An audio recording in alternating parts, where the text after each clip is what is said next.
Alright, so a couple fundamental variations of the jab. First thing that we're going to go over, actually, the principle of the ghost jab. Right? So a lot of things that bad trainers, I'll straight up call them out what they are, bad trainers can teach you, is to turn your shoulder into your jab. Right? First thing the human eye identifies is lateral movement. Literally the first thing your eye will see, particularly out of your peripheral parts of your vision, right? So like out here, you're gonna see motion going left and right faster than your brain's gonna identify anything else. When you watch older fighters, a lot of the time they look off to the side. It's because their brain is automatically telling them to look obliquely because this part of your eye is gonna identify the movement faster. So a lot of old guys, you watch them, they're like looking off at something else. It's because they're trying to focus with their peripheral vision on you. That's why that happens. They're actually using their peripheral. Yeah, and they don't control it. Yeah, and they don't even know why they do it, but that's why. Yeah. So, when somebody tells you you should jab like this, the second your brain sees this shoulder moving, it knows the jab's coming. So no matter how fast your jab is, or how straight it is, you're not gonna land it. So you might get more power because you're turning your shoulder in, but the likelihood of you hitting the punch reduces significantly, right? There's a video with, what's his name? Tony Jai White holding up his hand and he's telling this guy to hit it with a jab, right? Right? Hit my hand, right? And he just does it like 3 times. And then he's like, do it again, right? Because he's trying as hard as he can to hit it, right? And then he just goes, right? With no effort and just pops it. Yeah, because it came in straight and he couldn't identify the movement, right? So when you try to build up into your jab like this, all you're doing is reducing the likelihood of landing the jab, right? So when you throw the jab, if you keep the shoulder forward, now you're already in position. A, you're protecting your chin, and when you throw that jab, nothing's turning. You see that? Yeah. The other thing I want you to pay attention to, move the fist first. So in fencing, there's a principle where you always lead with the blade. Because if I'm here and I do this and you have a sword, you're gonna stab me here. Yeah. Because I can't come back and hit you, right? But if I lead with the blade, right? Now I've hit you. That's the extension. Exactly. So when you're throwing the jab, lead with the blade, which is the fist, right? So in order to get power, all of your punches have to originate from the foot, right? However, if you start moving the fist and then move the foot and bring your weight into it, afterwards, but you make sure your weight is in position before you make contact, right? So you're switching up the order just for the initiation of the movement, right? That's called a ghost jab because you will never be able to identify when it's coming. Okay. Because it's here, right? And then you step into it right Even before on you the wait. first one, it was hard to read. Right? It's super hard to read, right? So that's what you want to get out of it, right? But you have to think about it, right? If somebody had taught me that 20 years ago, I would have used that for every jab I ever threw, right? But it's hard to do because we're always thinking about, right? Right? But if you could master that early, that's a thing. Because now you're basically throwing punches with impunity, right? Like whenever you want, you can just be like, ah, right? Just a little something, right? So, And if you have one punch that can't be punished, then that's exactly, right? horrible. Use it when you need it, right? With this all the time. So, so you got that, and then you've got the up jab, right? There's a couple variations of the up jab. Some people throw it from down here. I think that's unnecessary, but if you're typically in the shell and you keep a closed stance with your feet, then this can be useful, right? As a glove popper. Me, I prefer using either a tie uppercut right here to break the gloves, or to throw an up jab from here, like this, right? Because if you're here and I could come in here, right? I'm gonna have to throw across. But what I do is I step out with the right foot. So here, it's bloop, right foot moves, now I've got to cross. Because if you're trying to interfere with that glove, now you've just created an opening. Unless you're smart enough to bring that shoulder in. and lock it. Exactly. Right? So hopefully you would be firing back with that right hand. But if I'm here, and then I'm going to turn. Does that make sense? Makes a lot of sense. All right, so tie uppercut, right? Up jab, jab from the Philly shell with the closed stance. Yeah. Double jab and triple jab, right? People teach, right? That's not a double jab. All you're doing is allowing me more time to counter because this hand's not coming back. Now, sometimes you might need additional speed, right? If I'm like here and I'm like, I can get him with this second shot if I only pull back halfway, I'll do that. But there's a difference between that and, right? Because that second punch isn't doing anything. And then that right hand is just gonna slide straight up. So you're an advocate for fully rechambering? Every time. And the reason is, if you fully rechamber every time, now they're dealing with two whole punches. A punch and a quarter or a punch and a half, right? Because, right?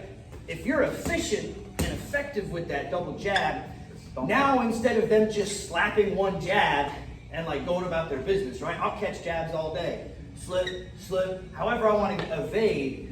But if you throw two of them, now you have to see what their go-to immediate secondary response is, right? Like for me, catch slip every time, right? And now you're starting to change their behavior because now they have to figure it out on the fly. You throw a couple effective double jabs like that, of course they're gonna throw some shit back at you, right? Get out of the way.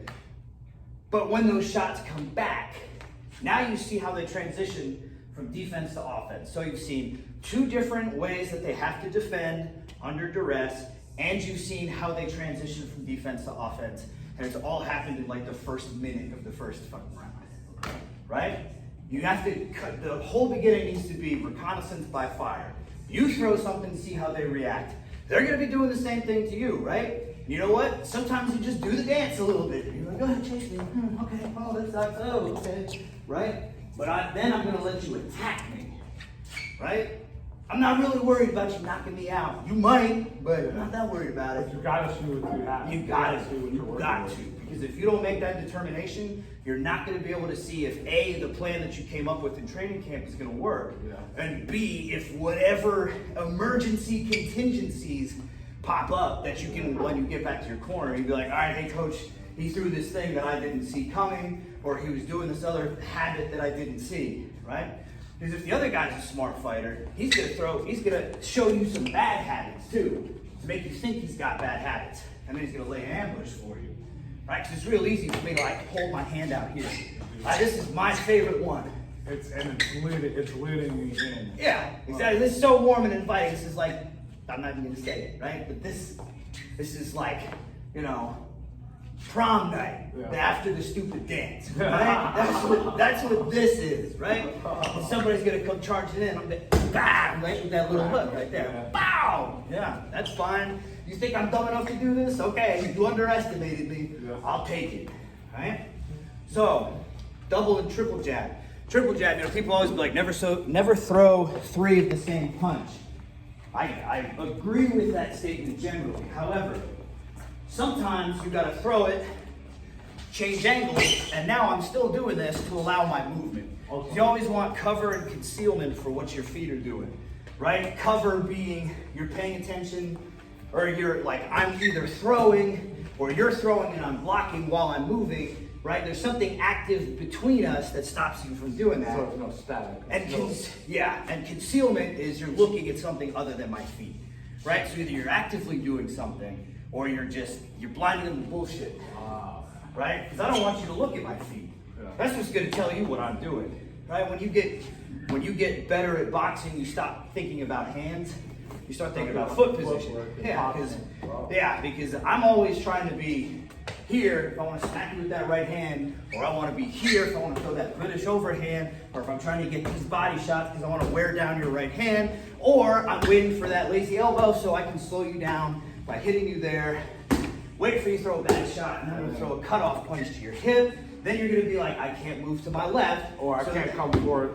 Exactly, right? So I gotta start trying to manipulate the way you think immediately. Okay. Now, mind you, this is in the duress of combat, right? Right? And you're just like, You don't know what to do. yeah. So, right? Gotta also pick up plays, pieces of information. plays on being calm as well. Yeah, that's why I'm always like, be the drunken master, right?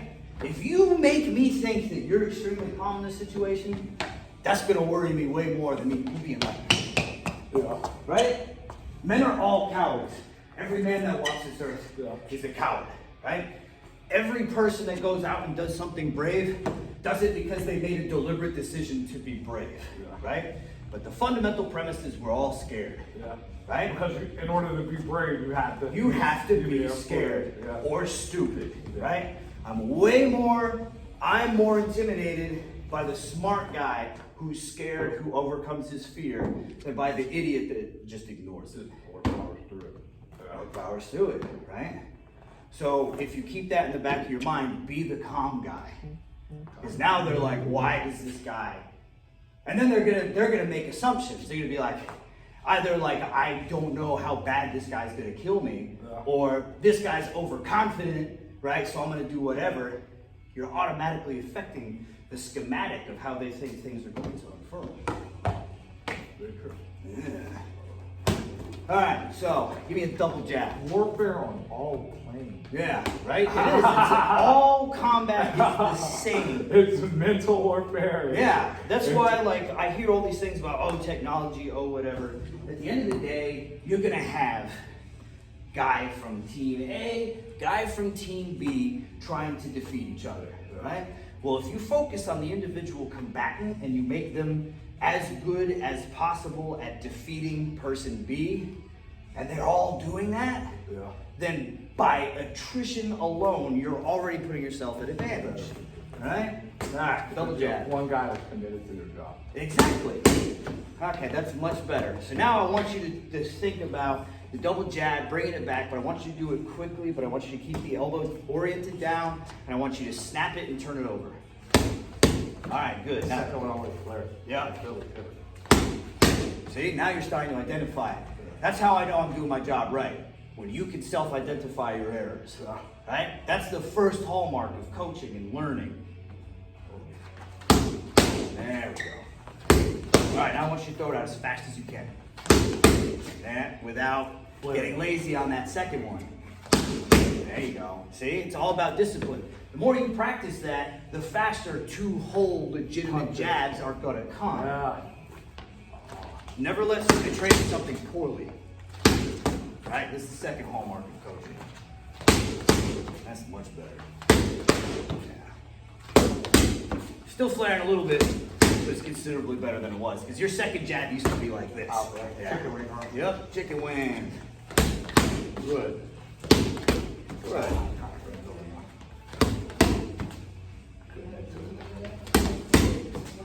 Two. Alright. Don't unlearn all that stuff we worked on earlier. There we go. Elbow in. Half go. There we go. Yep. You turn it over early. Wait till the very end. That's how you get that snap, and that's what protects your elbow. Okay. Yep. Don't lean forward so much. Drop straight down on the rear leg. Better turn the foot now. There we go. Turn all the way. Good. Good. You gotta go down the other end. Okay. Okay.